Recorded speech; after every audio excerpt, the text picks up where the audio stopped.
Friends, good morning. Myself doctor Amit Upadhyay, team CLC Sikar. तो कल तक अपन ने हार्मोन मैकेनिज्म पढ़ी थी और हार्मोन मैकेनिज्म में अपन ने कल पढ़ा था कि जो फैट सोल्यूबल है, जो वाटर इनसोल्यूबल है बट फैट सोल्यूबल है, जो किस तरह से प्लाज्मा मेम्ब्रेन को क्रॉस करके सीधा साइटोप्लाज्म में जाते हैं। वहां पे अगर रिसेप्टर मौजूद होता है तो जैसे थायरोक्सिन हार्मोन का रिसेप्टर साइटोप्लाज्म में होता है तो वहां से बाइंड हो जाएगा, और अगर साइटोप्लाज्म में नहीं है तो उसके रिसेप्टर कहां मिलेंगे आपको? इंट्रान्यूक्लियर यानी न्यूक्लियस के अंदर मिलेंगे आपको। जैसे अपने कल एग्जांपल लिया था ईस्ट्रोजन का, उसका रिसेप्टर जो होता है वो किसके अंदर होता है? न्यूक्लियस के अंदर होता है, इसे इंट्रान्यूक्लियर रिसेप्टर कहते हैं। जिससे वो हार्मोन बाइंड होता था, फिर आगे आपको पता है हार्मोन रिसेप्टर कॉम्प्लेक्स बनता था, उसके बाद में वो डीएनए पैक्ट करता था जीन पर, फिर ट्रांसक्रिप्शन कराता था, फिर ट्रांसलेशन कराता और नया एंजाइम या प्रोटीन बनाता था जो अपना फंक्शन करता था। जैसा कि हमें पता है ईस्ट्रोजन बहुत इंपॉर्टेंट हार्मोन है अपने कैल्शियम एब्जॉर्प्शन के लिए भी, और साथ ही साथ में अपने जो एंडोमेट्रियम है उसको मेंटेन करने में सबसे बड़ा रोल किसका होता है? गर्भाशय का जो आंतरिक स्तर है वो ईस्ट्रोजन का होता है। तो वो वृद्धि भी कराता है और विभेदन भी कराता है, इसलिए उसका वो फंक्शन लिखा हुआ था। आज हम जो बात कर रहे हैं उसके जस्ट अपोजिट बात कर रहे हैं।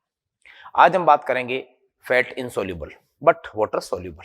ठीक है, चलिए। तो आज की मैकेनिज्म है वो है वाटर सोल्यूबल हार्मोन, या इसको आप बोल सकते हो फैट इनसोल्यूबल। वसा में एविले, उल्टा ही होगा ये। इसमें क्या क्या देखो, कुछ बातें बहुत इंपॉर्टेंट है जो मैं आपको पहले लिखा देता हूं। क्या इंपॉर्टेंट बात है इसके अंदर? देखो आप, पहली बात कि इन हॉर्मोन्स के जो आएंगे इसके थ्रू, इन हॉर्मोन्स के रिसेप्टर, इन हार्मोन के receptor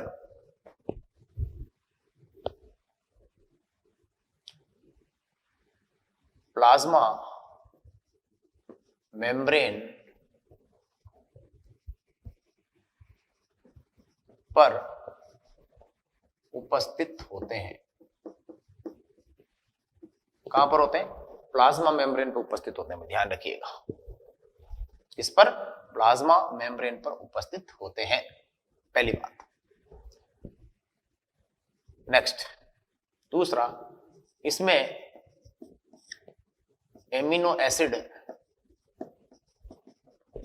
derivative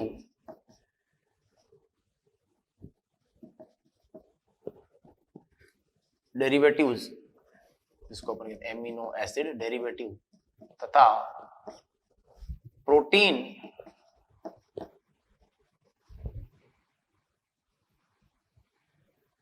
peptide, polypeptide,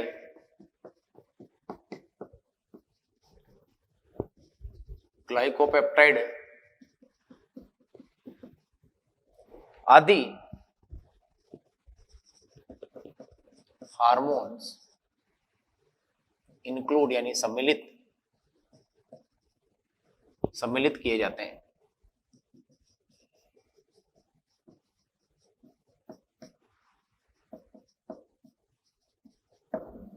include किए जाते हैं, ठीक है।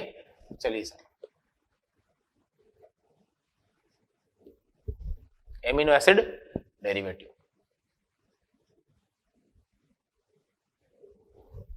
आगे बढ़िए बात, अगली बात, इसमें जितने भी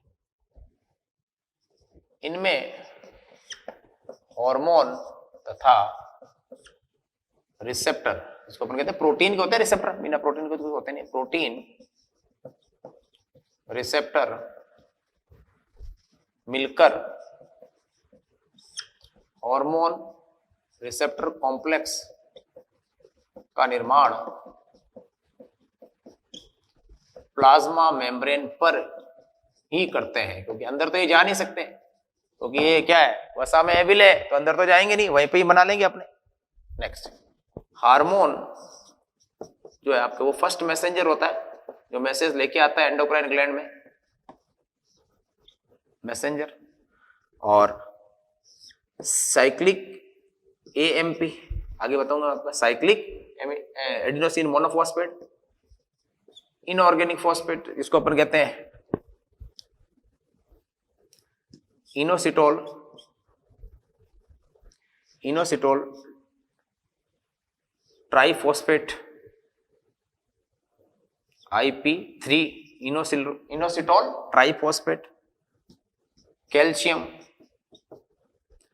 आदि सेकेंडरी मैसेंजर होते हैं, ध्यान रखना ये सेकेंडरी मैसेंजर है।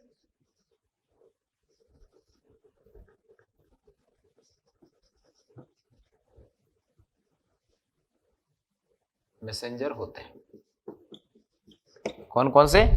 Cyclic AMP, inositol triphosphate and calcium, ये सारे क्या है आपके?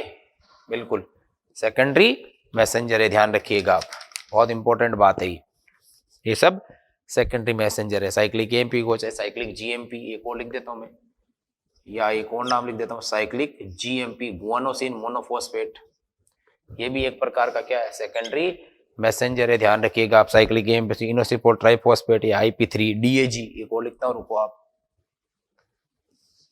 एक और नाम है या DAG, जिसको अपन कहते हैं डाई एसाइल ग्लिसरॉल, क्या बोलते हैं? Di acyl glycerol, guanosine monophosphate, ये एडेनिन मोनोफॉस्फेट, ये सारे के सारे जो आपको दिख रहे हैं ना, ये सारे सेकेंडरी मैसेंजर है भाई, ध्यान रखना। ये लीजिए, ये फर्स्ट मैसेंजर, ये सेकेंडरी मैसेंजर, इस तरह से मैसेज कन्वे होगा मैसेंजर के थ्रू, डायरेक्ट नहीं होगा, ध्यान रखिएगा, ठीक है।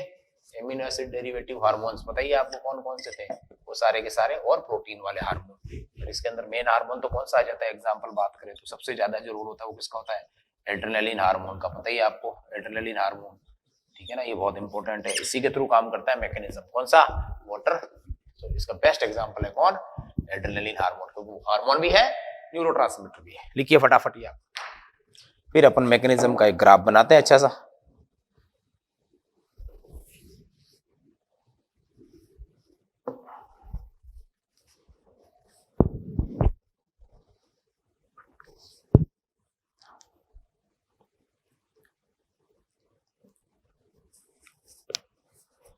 लिखिए साहब, लिखिए।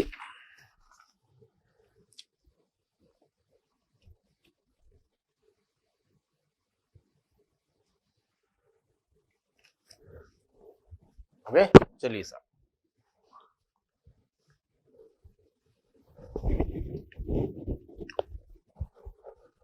ये सब सेकेंडरी मैसेंजर, ध्यान रखना। और सेकेंडरी मैसेंजर सारे इसी में काम आते हैं जिनके रिसेप्टर कहां पर हो?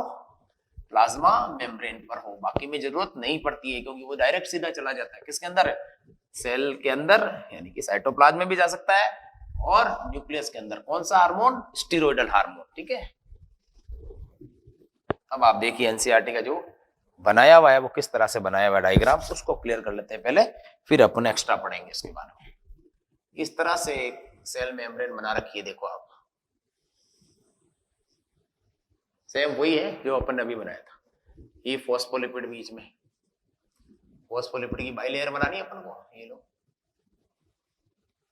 एक,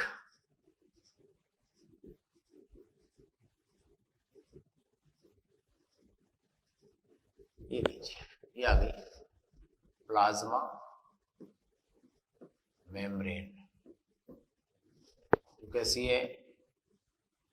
बाई लिपिड लेयर, दोनों तरफ लिपिड है और बीच में प्रोटीन होता है, इसके ध्यान रखना। अब मैं बता रहा हूं, ये बीच में इसके आ गया इंटीग्रल प्रोटीन, ये आ गया प्रोटीन, ये रिसेप्टर है, ये सारे रिसेप्टर बना दिए, ठीक है। ये तो क्या बना दिया मैंने? Plasma membrane. ये बना दिया मैंने क्या? प्रोटीन रिसेप्टर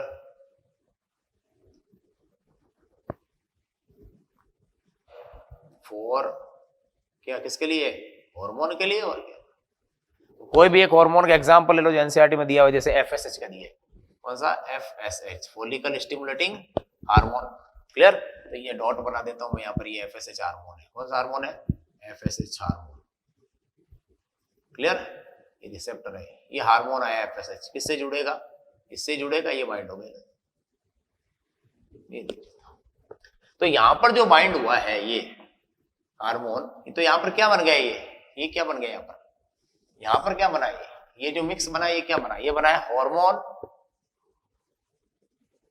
रिसेप्टर कॉम्प्लेक्स, इसको अपन लिखते हैं HR कॉम्प्लेक्स।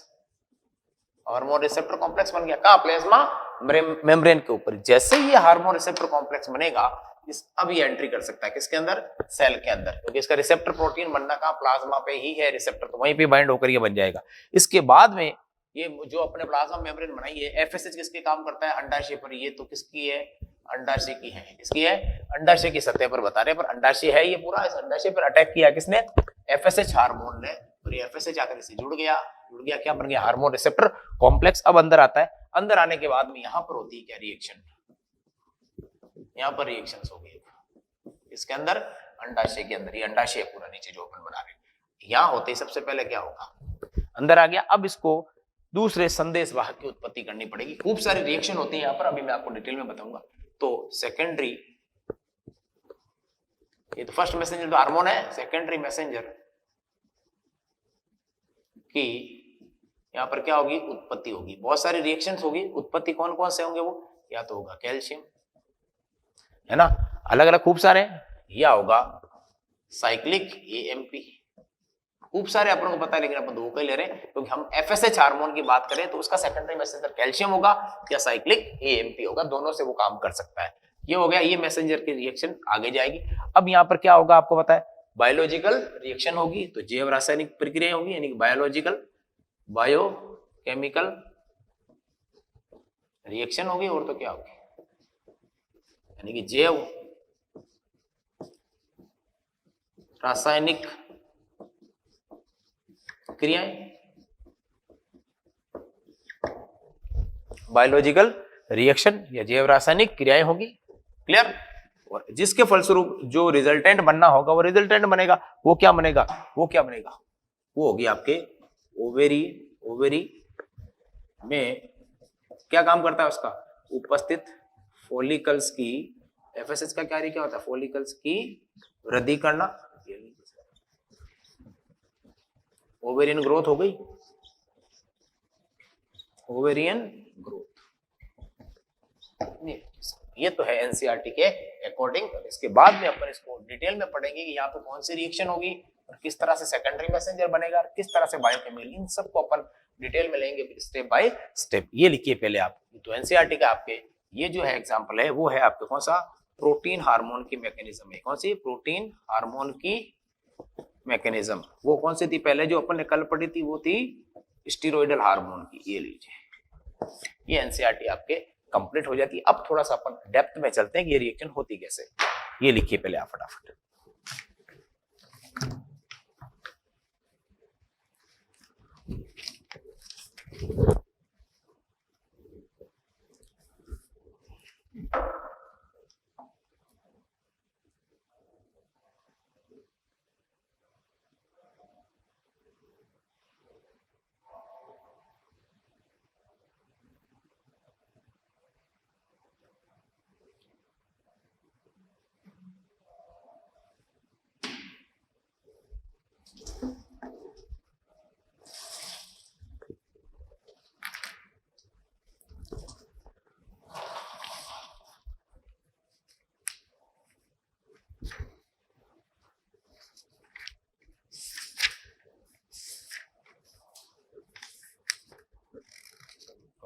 चलिए आगे बढ़ते हैं।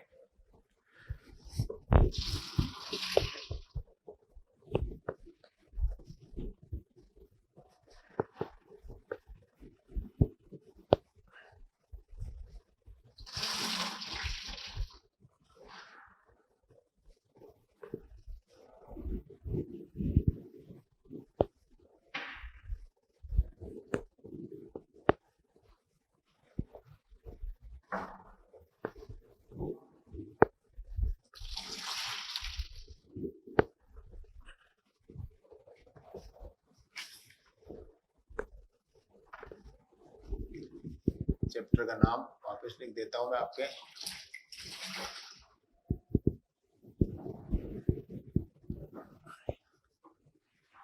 Endocrine system. एक्सक्रीटरी नहीं भाई, एंडोक्राइन है, एक्सक्रीटरी किसी और में चल रहा है, एंडोक्राइन सिस्टम, ठीक है। अब देखो रियल में रिएक्शन क्या होती है, कौन सी रिएक्शन पढ़ रहे हैं अपन, वाटर सोल्यूबल हार्मोन की और फैट में इनसोल्यूबल हार्मोन की। ठीक है, हार्मोन। अब इसमें देखो अपन एग्जांपल लेंगे किसका, एड्रेनलिन का। किसका, बहुत इंपॉर्टेंट है, कौन सा, एड्रेनलिन। ये बहुत इंपॉर्टेंट हार्मोन है जिसको अपन बोलते हैं एपिनेफ्रिन। क्लियर।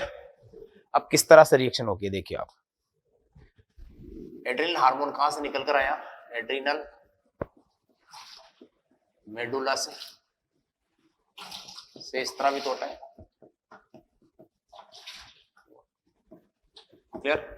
होते ही किस में आएगा, सबसे पहले ये ब्लड में आएगा, ब्लड से टारगेट सेल तक पहुंचेगा। कौन सी सेल तक, लक्ष्य कोशिका, जहां पर इसको अपनी क्रिया शो करनी, टारगेट सेल पर पहुंचता है।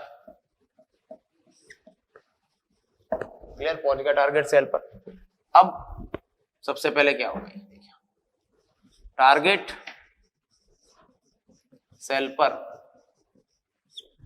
सेल पर प्रोटीन रिसेप्टर्स से जुड़ता है। बिल्कुल सही बात है कि प्रोटीन, इसके रिसेप्टर कहां होंगे, सेल मेम्ब्रेन के ऊपर होंगे क्योंकि एमिनो एसिड डेरिवेटिव है। जुड़ता है और क्या बनाएगा, ये हार्मोन रिसेप्टर कॉम्प्लेक्स का निर्माण करता है।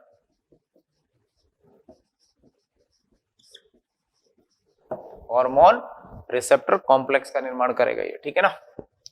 अब देखो आप, हार्मोन रिसेप्टर कॉम्प्लेक्स का निर्माण करने के बाद में क्या होगा, ये सारा कार्यक्रम तो इस सेल मेम्ब्रेन के ऊपर ही हो गए हैं यहाँ पर। क्लियर। अब अंदर जाता है तो क्या होता है, जैसे ही निर्माण होगा सेल मेम्ब्रेन के अंदर, अब क्या होगा वो इंपॉर्टेंट है, ठीक है ना। अब जी प्रोटीन सक्रिय हो जाएगा आपका।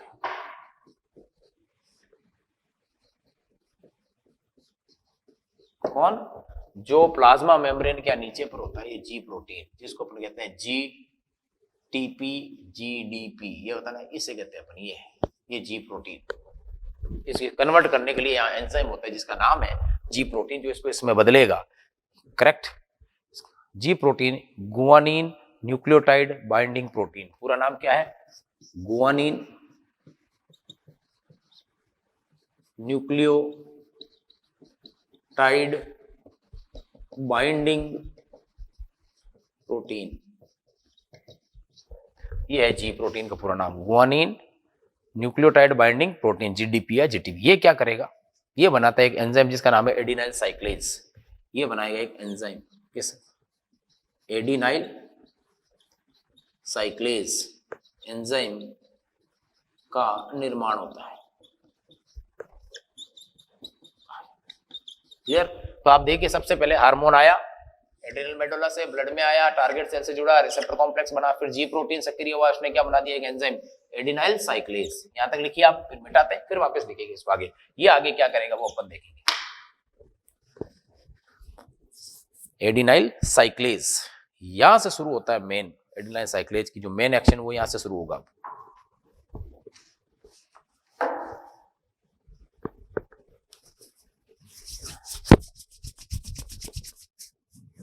लिखिए, हो गया, चलिए साहब।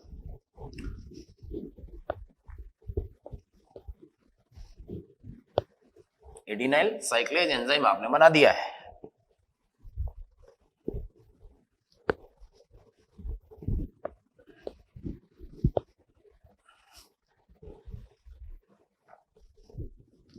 ये बन गया आपके एडिनाइल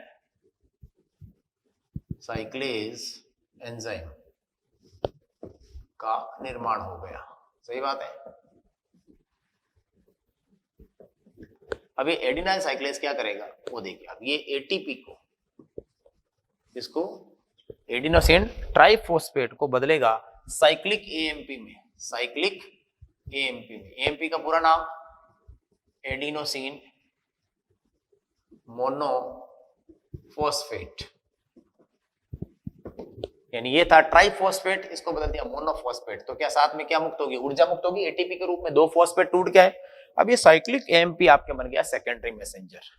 ये बन गया आपके कौन सा, सेकंड मैसेंजर। अपन ने कहा था ना सेकंड मैसेंजर का निर्माण होता है, ये सेकंड मैसेंजर का निर्माण इतनी प्रक्रियाओं के बाद में होता है, चाहे वो साइक्लिक एएमपी हो, चाहे वो कैल्शियम हो, चाहे वो डीएजी हो, जो भी जरूरत होगी उसके अकॉर्डिंग बनेगा। ठीक है, अब ये क्या करेगा आगे जाकर, साइक्लिक एएमपी एनर्जी मिल गई इसको, ये जाकर आगे प्रोटीन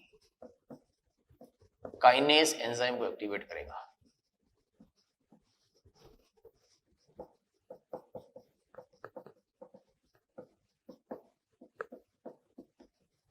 इसको प्रोटीन काइनेज एंजाइम को एक्टिवेट करता है। ये आगे से आगे चलता है। ये प्रोटीन काइनेज क्या करेगा आगे जाकर, ये फॉस्फोराइलेज काइनेज को एक्टिवेट करेगा।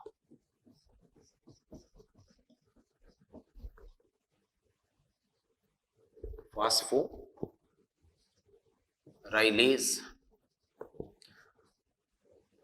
प्रोटीन काइनेज एंजाइम को एक्टिव यानी सक्रिय करता है। ये लीजिए साहब, ये आगे जाकर क्या करेगा, अगले एंजाइम को एक्टिवेट करे जिसका नाम है ग्लाइकोजन फॉस्फोराइलेज। ग्लाइकोजन फॉस्फोराइलेज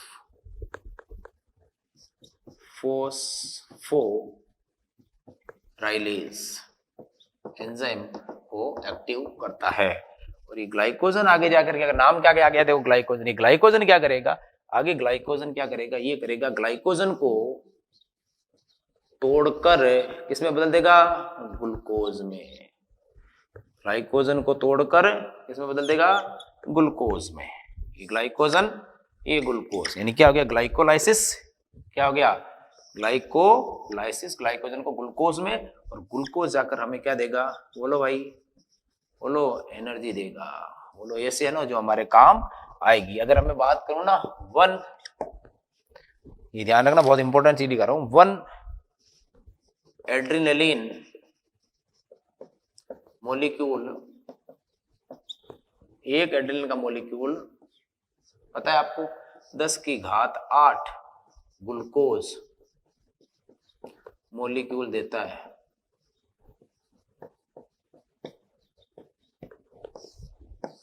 ये ध्यान रखना, ओनली वन, ONE1।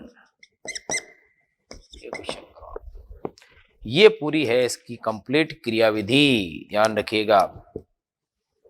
ओके, लिखिए साहब फटाफट, फिर कुछ और हार्मोन्स की बात करेंगे जो अदर हार्मोन्स है आपके। ठीक है, चलिए फटाफट लिखिए हार्मोन, और हार्मोन है उनकी बात कर लेते हैं।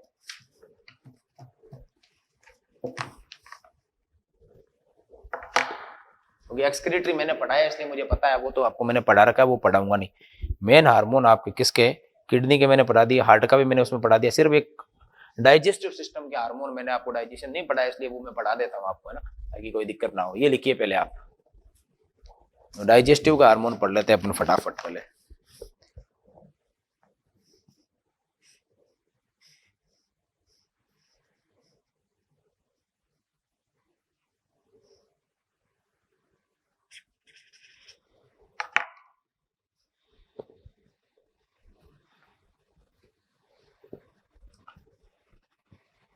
हो गया, चलिए।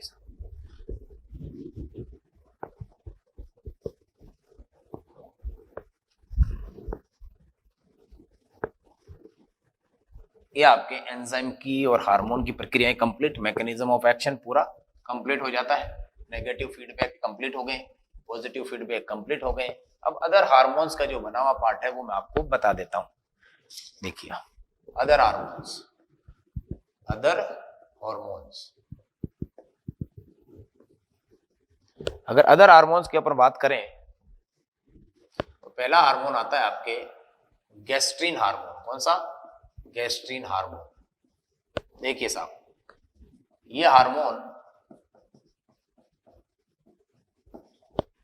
स्टोमक के जो पाइलोरिक भाग होता है, पाइलोरिक पार्ट की जी सेल से स्त्रावित होता है, ध्यान रखना। एक, क्लियर, ये पेप्टाइड हार्मोन है, ये भी ध्यान रखना। कौन सा है, मैंने क्लासिफिकेशन में लिखा है आपको, पेप्टाइड हार्मोन है, ध्यान रखना। कौन सा है ये, पेप्टाइड हार्मोन है। पेप्टाइड श्रेणी में आता है, यानी इसका रिसेप्टर भी कहाँ प्रेजेंट होगा, सेल मेम्ब्रेन पे प्रेजेंट होगा, इसमें भी सेकेंडरी मैसेंजर वाला लफड़ा होगा, ठीक है। फंक्शन क्या है इसका, ये है जठरस, जिसको अपन बोलते हैं गैस्ट्रिक जूस, जो हमारे आमाशय में होता है गैस्ट्रिक जूस, यानी उसमें मेन चीज क्या होती है, HCl, तथा उसका मेन एंजाइम कौन सा होता है स्टोमक का, पेप्सिनोजन के स्त्रावण को क्या करता है, ऊपर तीर लगा रहा हो, इसका मतलब बढ़ाता है। ये है गैस्ट्रिन हार्मोन का फंक्शन, ठीक है। दूसरा हार्मोन, इसका नाम है सीक्रेटिन हार्मोन। कौन सा हार्मोन, सीक्रेटिन हार्मोन। ध्यान रखिएगा, बहुत इंपॉर्टेंट है। पहली बात तो सबसे पहले खोजा गया हार्मोन है, सबसे पहले खोजा गया हार्मोन है, फर्स्ट डिस्कवर्ड हार्मोन है, ठीक है। पहली बात, खोजने वाले वैज्ञानिक मैंने आपको बता दिया, स्टार्लिंग, थॉमस एडिसन था ना, स्टार्लिंग था खोजने वाला 1902 के आसपास। ये गॉल ब्लैडर यानी पित्ताशय, चलो मैं लिख दूं, ये मुख्य रूप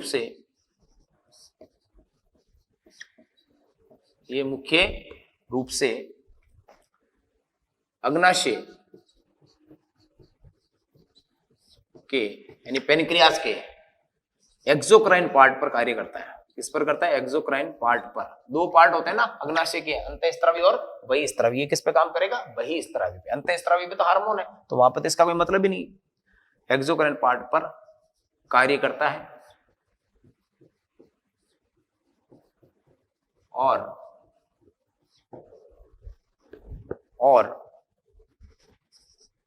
वहां से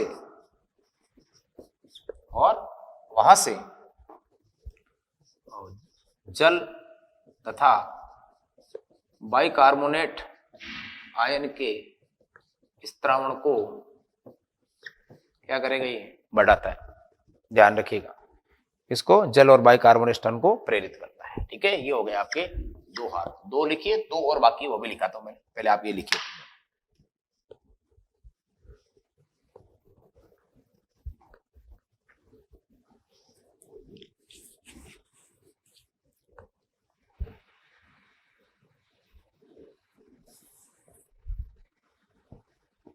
हो गया, चलिए। ये सब डाइजेस्टिव में पढ़ा दिए जाते हैं वैसे, फिर भी मैंने कहा टाइम है अपने पास तो अपन पढ़ लेते हैं, इस बहाने रिवीजन भी हो जाएगा आपका। मेरी जो लिखने की जो स्टाइल है उसके अकॉर्डिंग आप लिखोगे तो कॉपी नहीं बनेगी और काम की चीजें होगी आपके पास, जो कलेक्शन होगा नोट्स का वो शानदार होगा, ठीक है। तीसरा हार्मोन लिखिए जिसका नाम है कोलेसिस्टोकाइनिन। कोलेसिस्टोकाइनिन, कोलेसिस्टोकाइनिन, ठीक है। ये KI है, KI है, काइनिन, जिसको शॉर्ट बोलते हैं CC के। ये है पित्ताशय यानी गॉल ब्लैडर तथा पेनक्रियाज यानी अग्नाशय के एक्सोक्राइन भाग पर कार्य करता है। ये भी एक्सोक्राइन पर कार्य करता है, ध्यान रखना। ये भी किस पे कर रहा है, एक्सोक्राइन। वो भी सिक्रेटिन भी किस पे कराता है, एक्सोक्राइन। लेकिन दोनों स्त्रवण अलग कराते हैं। वो स्त्रवण कराता है जल और बाइकार्बोनेट का, ये स्त्रवण कराएगा पेनक्रियाज, जो अग्नाशय में उपस्थित एंजाइम जैसे ट्रिप्सिनोजन, काइमोट्रिप्सिनोजन वगैरह, उन सब का कार्य करता है, ठीक है ना। गॉल ब्लैडर पे कार्य करता है। ये गॉल ब्लैडर में संकुचन उत्पन्न करके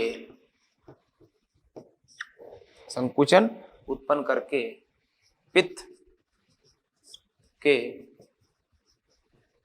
सीक्रेशन को क्या करता है, बढ़ाता है। पित्त के सीक्रेशन को बढ़ाता है, ठीक है। दूसरा यह है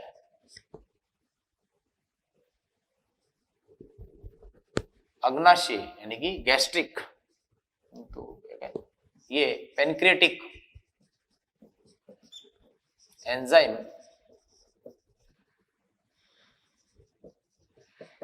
को के सीक्रेशन को बढ़ाता है अर्थात पेनक्रियाटिक जूस के स्त्रावण को बढ़ाता है ताकि पाचन क्या हो, फटाफट। ये काम है इसका कोलेसिस्टोकाइनिन का। ठीक है, ये लिखिए आप, फिर अपन अगले की बात करेंगे।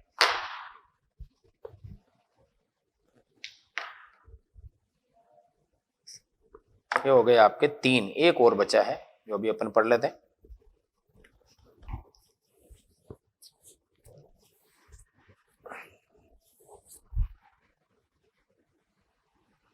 हो गया, चलिए एक हार्मोन और लिखो आप, पाचन वाला।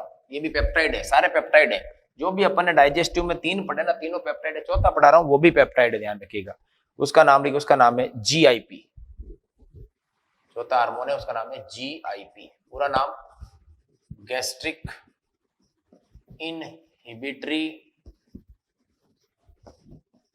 Peptide, GIP। ये क्या करता है, देखो नाम में काम सुना है। गैस्ट्रिक का मतलब क्या होगा, जठरस, यानी कि गैस्ट्रिक जूस के सीक्रेशन को क्या करता है, संदमित करता है। संदमित का मतलब होता है कम करना, यानी कि इनहिबिट करना, रोकना। ये संदमित करता है, गैस्ट्रिक जूस के सीक्रेशन को संदमित करता है। क्लियर? ये हो गए आपके सारे अदर हार्मोन। 5वां हार्मोन आप जानते हैं जिसका नाम है रेनिन, जो कहां से निकलता है, किडनी से। ये मैंने बता दिया आपको, रेनिन पढ़ा रखा है, छोड़ो। 6ठा हार्मोन पारू इरिथ्रोपोइटिन, ये भी मैंने आपको बढ़ा दिया है, याद करिए आप। एक्सक्रीटरी सिस्टम में इरिथ्रोपोइटिन क्या करता है, आरबीसी निर्माण को बढ़ाता है। ये क्या करता है, ब्लड प्रेशर को बढ़ाता है, कब है ना। और 7वां एक है ANF, वो मैंने आपको पढ़ा रखे है, एक्सक्रीटरी। ANF और ANP याद कीजिए आप। ये सारे हार्मोन मैंने आपको पढ़ा रखे हैं एक्सक्रीटरी के अंदर, ध्यान रखना। सारे एक्सक्रीटरी के कौन से सिस्टम में देखोगे आप इसको, एक्सक्रीटरी के सिस्टम में पढ़ लेना। ओके गाइस, ये आपके कंप्लीट हो जाता है एंडोक्राइन सिस्टम। एब्सोल्युटली आप NCERT पढ़े, मॉड्यूल के क्वेश्चन सॉल्व करें, डाउट हो तो उसे पूछें। तो ये आपके कंप्लीट हो जाता है। कल हम जो शुरू करेंगे वो नया टॉपिक शुरू करेंगे, यानी कि 12th वाली जो पार्ट है वो शुरू करेंगे। वो सबसे पहले शुरू करेंगे अपन रिप्रोडक्टिव सिस्टम, जनन तंत्र। सबसे पहले पढ़ेंगे नर जनन तंत्र, फिर मादा जनन तंत्र, फिर मासिक चक्र वाला मेस्ट्रोसाइकिल, और लास्ट में पढ़ेंगे युग्मक जनन। ये 4 पार्ट अपन को 12 दिनों में 12 लेक्चर में कंप्लीट करना है, जो अपन शुरू करेंगे कल। ओके, कल मिलते हैं आपसे नए टॉपिक के साथ। अब इसका टेस्ट होगा, आपको टेस्ट देना है, अच्छे से टेस्ट देना है। ठीक है, जो गलत है उनको वापस 2 बार क्वेश्चन को सॉल्व करना है, क्यों गलत हुआ उसका लॉजिक भी आपको पता करना है। तो मिलते हैं कल आपसे वापस नए टॉपिक के साथ। Until, you take care of yourself. Thank you, bye bye.